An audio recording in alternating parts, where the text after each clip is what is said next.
आपण साधारणपणे पाहिलं असेल आपल्या देशामध्ये गेल्या 2-3 महिन्यात जे काही सरकारला अडचणीचे येते ते लगेच डिलीट केलं जातं. मग सोशल मीडियावरनं असेल, मीडियाला असेल आणि मला तर सांगितलं जातं की काल जी थोडी बाचाबाची झाली आणि जे आम्ही प्रश्न विचारले आणि जे आम्ही सांगितलं की राम मंदिर लुटणारे आम्हाला काही बोलू शकत नाहीत, ते आत्ता मला सांगतायत की जी अधिकृत वेबसाईट आहे महाराष्ट्र लेजिस्लेटिव्ह असेंब्लीची त्याच्यातून काढलं गेलेलं आहे. असो ते जरी काढलं असेल तरी मला वाटतं मुद्दा ज्यांच्यापर्यंत पोहोचायचा होता तो पोहोचलेला आहे.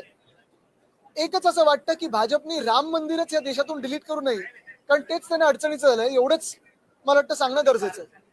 काही कारण नाही, आम्ही विचारलं पण नाही, कारण हे आम्ही अपेक्षितच करतो. लोकशाही असती तर असं झालं नसतं. देशात हुकुमशाही लेबल लावण्याची हिंमत नाहीये, पण तशी चाललेली आहे.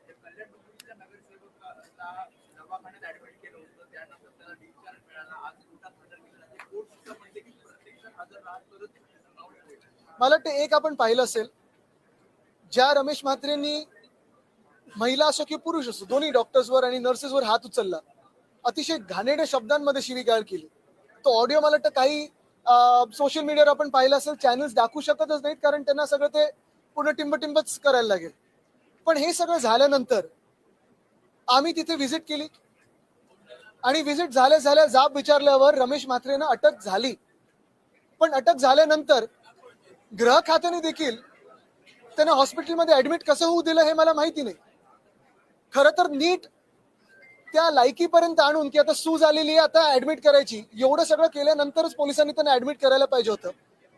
पण ज्या हॉस्पिटलमध्ये तुम्ही जाऊन मारामारी करता, शिवीगाळ करता, ज्या डॉक्टरांवर तुम्ही हात उचलता, त्याच केसमधून तुम्ही पळवाट काढायला जाऊन दुसऱ्या हॉस्पिटलमध्ये लपता. ही काय मर्दांगी आली तुमच्यामध्ये? आणि एवढंच जर असेल तर हात उचलायचाच नव्हता, जाऊन माफी मागायची होती.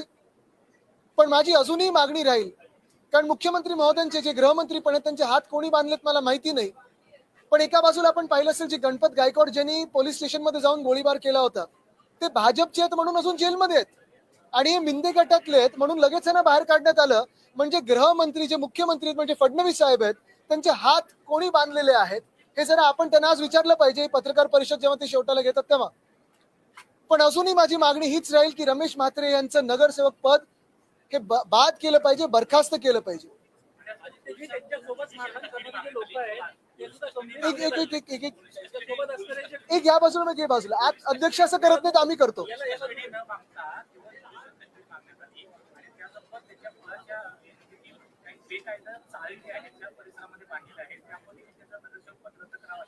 बघा, कोणाही हात उचलल्यानंतर, खास करून सरकारी अधिकाऱ्यांवर हात उचलल्यानंतर 353 तर येतोच ना, नॉन बेलेबल होतं. मग तुम्ही आज काय ना सोडताय. दुसरी गोष्ट म्हणजे सगळं तर सीसीटीव्ही मध्ये काही जप्त आहे. तुम्ही पाहिलं असेल सीसीटीव्ही मध्ये सगळं काही दिसतंय.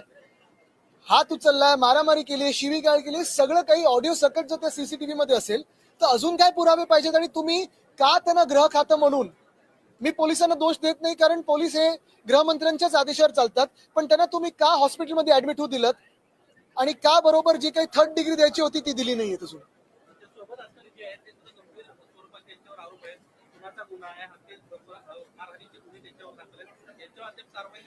यांच्यावर कारवाई अजून झाली नाही, कारण हे तिकडचे जे स्थानिक खासदार आहेत त्यांचे जवळचे आहेत.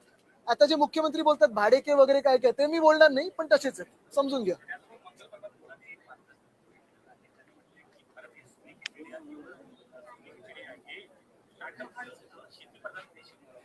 मग ते बिल्डिंग क्षेत्रात का घुसलेत? करावं त्यांनी स्टार्टअप, करावं की असे शेती, लोढा काय, लोढा ऍग्रिकल्चर, लोढा स्टार्टअप, हे पण दिसेल आपल्याला.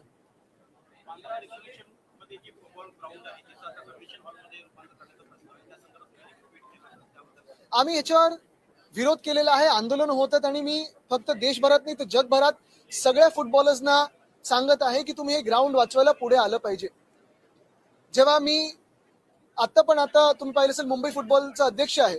गेल्या 10 वर्षामध्ये आम्ही अंधेरी स्पोर्ट्स कॉम्प्लेक्समध्ये, जेव्हा आम्ही मुंबई महानगरपालिकेत सत्तेत होतो, तिथे एक नॅचरल टर्फ फिफा लेवलचं आम्ही चांगलं फुटबॉलचं मैदान केलं होतं.